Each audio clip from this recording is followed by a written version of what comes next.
ये हम अपने सभी आधार पर प्रदेश में पार्टी चुनाव लड़ने जा रही है तो उसको लेकर के प्रधानमंत्री का जिक्र कर दिया जाता है, उनके चेहरे पर ही चुनाव लड़ने की बात कर दी जाती है। आलोक पांडे जी लगातार हमारे साथ हैं। आलोक सर, एक चीज बताइए कि इस बात का मतलब क्या है और मैसेज क्या है? क्या बीजेपी के पास राजस्थान में कोई बड़ा चेहरा नहीं है, ये मान लिया जाए? वसुंधरा राजे जो कि लगातार इससे पहले मुख्यमंत्री रही हैं, आप उनके ऊपर उतना ज्यादा भी भरोसा नहीं है, या फिर एक नई लीडरशिप को प्रदेश के अंदर बीजेपी खड़ा करना चाहती है? क्या इसका मकसद क्या है और मतलब क्या है इसका?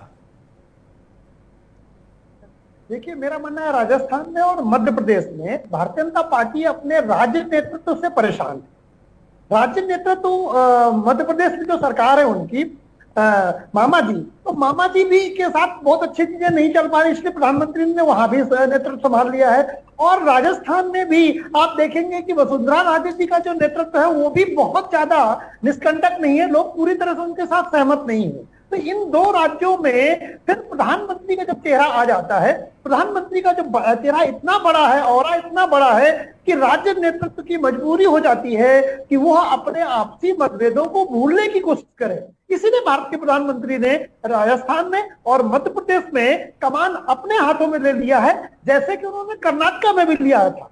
हालांकि कर्नाटक में भारतीय जनता पार्टी को हार मिली थी, लेकिन राजस्थान और मध्य प्रदेश में हार और जीत दोनों की क्रेडिट नरेंद्र मोदी को ही जाती है, आगे भी जाएगी। इसीलिए उन्होंने फ्रंट फुट पे आके खेलना शुरू किया है। राज्य नेतृत्व पर उन्होंने उस तरह का भरोसा शायद नहीं जताया। अच्छा, एक चीज और, क्योंकि यहां से कई चीजों को लेकर के प्रधानमंत्री नरेंद्र मोदी ने प्रदेश की सरकार के ऊपर निशाना साधा। इसमें कन्हैयालाल की जिस तरीके से हत्या हुई, काफी पुराना मामला हो चुका है, लेकिन अब चुनाव सर पर है। वापस से उस बात का जिक्र करना ये दिखाता है कि इस विषय को वो वापस से जीवित करना चाहते हैं, इस मुद्दे को वो जनता के जहन में एक बार फिर से कौंधाना चाहते हैं। और क्या ये नजर आता है कि धार्मिक तौर पर ध्रुवीकरण इस बार के चुनाव में दिखाई देगा? ये एजेंडा यहां से सेट कर दिया प्रधानमंत्री ने। देखिए, ऐसा है कि देश की राजनीति दो व्यवस्थाओं पे चलेगी आगे चुनाव तक। एक ये है जो बिहार से चली है, जहां जातीय सर्वेक्षण हुआ, और वो जो विपक्ष है, जो इंडिया गठबंधन है, वो उसे 1990 के मंडल वाली राजनीति में लेके जाना चाहती है। और भारतीय जनता पार्टी ये चाहती है कि अब जब कन्हैयालाल का डिस्कशन का मैं एक्सप्लेन कर रहा हूं, या मैं इसको रिकॉर्ड कर रहा हूं कि भारतीय जनता पार्टी चाहेगी कि ये मैटर हिंदुत्व के मुद्दे पर जाए, हिंदू बनाम हो जाए। तो हिंदू बनाम होने से जो जातीयवाद है, जो मंडल की राजनीति है, उसको कमंडल से काटा जाए। उसके साथ साथ भारतीय जनता पार्टी ने कमंडल को और मंडल को अपने साथ मिलाया। अब भारतीय जनता पार्टी निखालिस कमंडल की राजनीति नहीं करती है, वो अपने साथ मंडल लेके भी चल रही है। तो मंडल भी बीजेपी के पास है, कमंडल भी बीजेपी के पास है, लेकिन जब प्रधानमंत्री ने आज जब मुद्दा चुना तो उन्होंने मंडल को नहीं, कमंडल को चुना है। इसका मतलब है कि भारतीय जनता पार्टी हार्डकोर हिंदुत्व की तरफ जाएगी और चुनाव हिंदुत्व वर्सेस मंडल पर होगा। नहीं, अच्छा, एक नैरेटिव भी सेट किया गया, उसमें बड़ा फोकस अगर करें प्रधानमंत्री को उस स्टेटमेंट को, कि मुख्यमंत्री अशोक गहलोत खुद ये मान रहे हैं कि सत्ता परिवर्तन होता है, नई सरकार आएगी तो साहब हमारी योजनाओं को बंद ना करें। तो देखा कितनी बारीकी से उन्होंने उस स्टेटमेंट को पकड़ा और यहां जनता के बीच में जाकर के भुना दिया। और मैं मानता हूं कि ये जो शायद उन्होंने इस सेंस में नहीं कहा होगा, लेकिन जब भारत के प्रधानमंत्री कितना तैयारी करके आते हैं कि उन्होंने उसको दूसरे सेंस में उपयोग कर लिया कि ठीक है, आपने तो हार मान ली।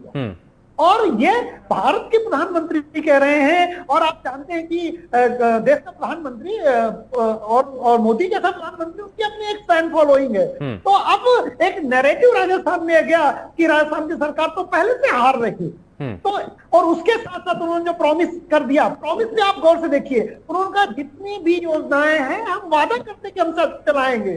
तो जो राजस्थान की जनता, उसको ये जो अच्छी योजनाएं लेकर के कांग्रेस पार्टी आई है, उनको लग रहा है ये योजनाएं भी बीजेपी भी आ जाएगी तो भी चलती रहेगी, और नई कुछ जो केंद्र की सरकार है उससे भी हमें कुछ बेनिफिट मिल जाएगा। तो प्रधानमंत्री जी ने एक तीर से कई शिकार कर दिए हैं। उन्होंने कांग्रेस पार्टी को भी चित कर दिया है, उन्होंने देश की जनता को या राजस्थान की जनता को संदेश देने की कोशिश किया है कि आपकी योजनाएं, जो कांग्रेस की योजनाएं हैं, जो कि अच्छी योजना है। यहां से मैं एक बात और कोट करूंगा, अगर भारत के प्रधानमंत्री ये कह रहे हैं कि वो योजनाएं वो जारी रखेंगे, ठीक है। तो कहीं ना कहीं ये नैरेटिव अब कांग्रेस को सेट करना चाहिए कि कांग्रेस कितनी बेहतर योजनाएं लेके आ रहे हैं कि भारत के प्रधानमंत्री के पास वो शक्ति नहीं है कि उनकी योजनाओं को वो बदल सके। ठीक है। तो एक काउंटर नैरेटिव कांग्रेस भी सेट कर सकती है, मेरा अपना मानना है। ठीक है सर, आप हमारे साथ बने रहिए, लेकिन सलमान हमारे साथ जुड़े, बहुत शुक्रिया सलमान इस पर जानकारी देने के लिए।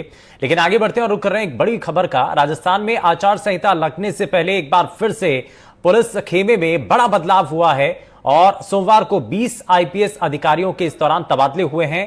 वहीं कार्मिक विभाग ने ये तबादले विभाग की ओर से एक लिस्ट जारी की गई है जिसमें 20 आईपीएस अधिकारियों को इधर से उधर लगाया गया है। और सबसे बड़ी बात इसमें जो राजस्थान के जो नए जिले बने हैं, ब्यावर, केकड़ी, इनके एसपी को भी यहाँ पर बदला गया है। और अजमेर जीआरपी है एसपी, उनको